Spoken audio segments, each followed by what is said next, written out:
Hey dudes, how you doing? Just want to talk to you today about my experience having a cerebellar stroke.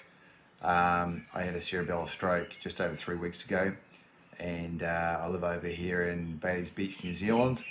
I thought some of you guys might be interested because when I got my stroke, I thought, oh, I must go on YouTube to have a look and see what other people's experiences were, and maybe I can help you out.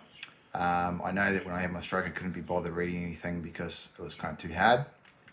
But watching a video is always, well, is often easier. So here I am. My name's Marcus. I've got a lovely wife and a lovely child. I'll go through the whole experience I had, well, everything I can remember. And yeah, leave it at that. So yeah, I woke up in the morning, it was a day off, about 6 o'clock. I did a massive nose blow, which I know you're not meant to do. I was lying down and I had my head kinked in a funny position.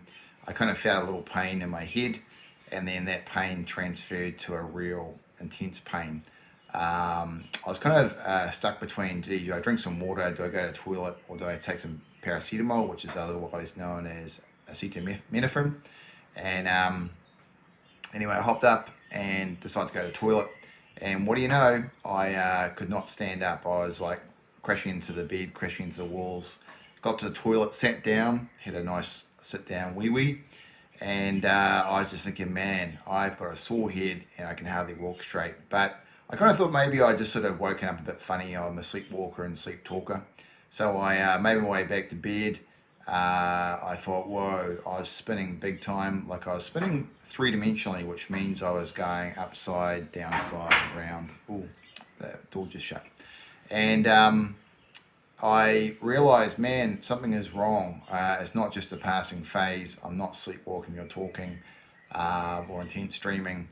And so I tried calling my wife because I was downstairs at the time, and we've got like a 3-storied house. And before you know it, I tried calling, and unfortunately her phone was off. So I texted. I said, "Hey babe, I need a hand. I'm not joking." And anyway, I had to put "I'm not joking" because I'm a bit of a practical joker. So I really did mean I'm in a bit of trouble here. So anyway, I kind of thought, oh, if I'm having an aneurysm, I could be dead soon. So I'm a pharmacist by trade, so I sort of am familiar with this kind of thing. Anyway, I ran upstairs. I was holding on to the banister, 3 flights. We keep like a code into the doorway to where where we sleep and where my little son sleeps, just for safety. And somehow miraculously managed to open up that safety door. Got into bed and said, "Susie, I need a hand." Oops, shouldn't have said her name. I need a hand, and she helped me. She called the ambulance. It was about an hour wait. The wait went pretty quick in my mind. It felt about 15 minutes, but all the while I was clutching my head, I still felt quite nauseous. And I found if I lay down with my head bent, I actually felt better. Felt like I had intense vertigo, and I was all the while thinking, crikey, if this is vertigo, I've got to take this a bit more seriously at work, because I've always thought vertigo is just like a passing phase. But I thought, man, this is going to be a hard one to live with if this is what it's like. Anyway, after a while, the ambulance staff came. They were very lovely, and I'm very thankful for what they did for me. They gave me some ondansetron to help stop the nausea. They put a lure in my arm, and they said, oh, they can do like a chairlift, I think they call it, downstairs, where they hold their hands and take me down. And there's one woman and one man. And I thought to myself, man, I don't think they can lift me. I'm about 96, almost 100 kgs. So I'll crawl out. I crawled from the bed to the stairwell, had a little breather, and just sat on my butt and got all the way down the stairs. Got to the bottom and just like sat there for a while to get my composure. I was trying to make sure my little fellow was safe. My little boy. He's under 3, and yeah, I said, right, I'm going to get to this ambulance, and got in there, lay down, and got taken to the local hospital, which is quite a small little hospital. Thankfully, one of my doctor friends came along and saw me, and he said, hey, 1 in 10 are a stroke or something cerebellar, and 1 in, or so I say brain, some kind of neuro thing going on. But 9 out of 10 are just, hey, we got your head scanned. So I thought, oh, those are good stats. And I meant to say I was feeling quite anxious. I think I felt quite thirsty. And when I sat on the bed, I had no idea if I was diagonal or straight. And so I'd be touching the wall to try and get a bit of clarity of where I was. I could still see okay.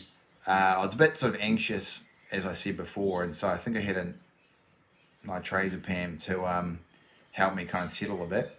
And I felt a bit kind of aggressive, so I kind of wanted to kick and punch stuff, which isn't normally me, unless I'm fighting in a boxing match or something. Anyway, I got picked up by a nice crew, an ambulance crew, who took me off to the other hospital about 45 minutes away, and spent my time there. I had a mate come and see me, which was nice. My memories, there's a lot happening. So I remember that night he bought me some McDonald's, so I creamed off a cheeseburger and a kiwi burger, which has egg in and beetroot, if you want to know what a kiwi burger is, from McDonald's. That's one of our specialties we have here. And anyway, I was lying there, and I couldn't really eat so well because I was quite nauseous still. Forgot to say I spewed up in the ambulance. I should also add, one of the ambulance drivers was Christian. He had 2 crosses on his lapels. Sorry, one of the ambulance people, he was in the back. And he did the ambulance job as a hobby, he said. He had a batch somewhere up north here. And he said he does this for a hobby. So I thought, man, thanks for that. He did a nice prayer for me. And he also was a pastor at one of the churches in Auckland. So I thought that was kind of nice. The stroke was going quite well for me so far. But at this stage, I didn't know I had a stroke. So got into the A&E. They assessed me, put me in a room, in the acute assessment room. My mate came to see me, as I said before. Stayed there for ages and wanted me check my movements, like my eyes, like a little torch in my eyes. They do like this touch thing where you touch your nose, touch your hands. And I think they could tell something neural was going on because this movement was quite difficult to get it onto. Like, imagine touching your nose and touching someone else's nose.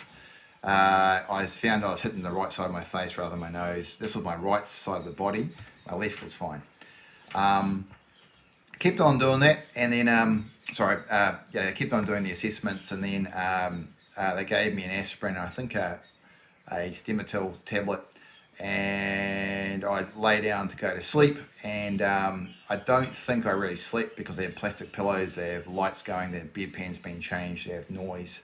And so I might have got a few hours if I'm lucky, but I was kind of lying there pretty freaking exhausted, really. Got up in the morning. By that stage, they had put me in some kind of observation ward, and I just kind of lay there, just kicking back and trying to relax. And one of the unfortunate experiences I had, and I'm going through I'm going to go and do like a Health and Disabilities Commission complaint. So I got a person came round who was a doctor, and she I believe her bedside manner was contrary to what we expect in New Zealand. She was from a different country, and I find all my friends from a different country are fantastic, especially when they go on. Whoops, I've got a phone call coming. Oh, I'm going to have to stop this.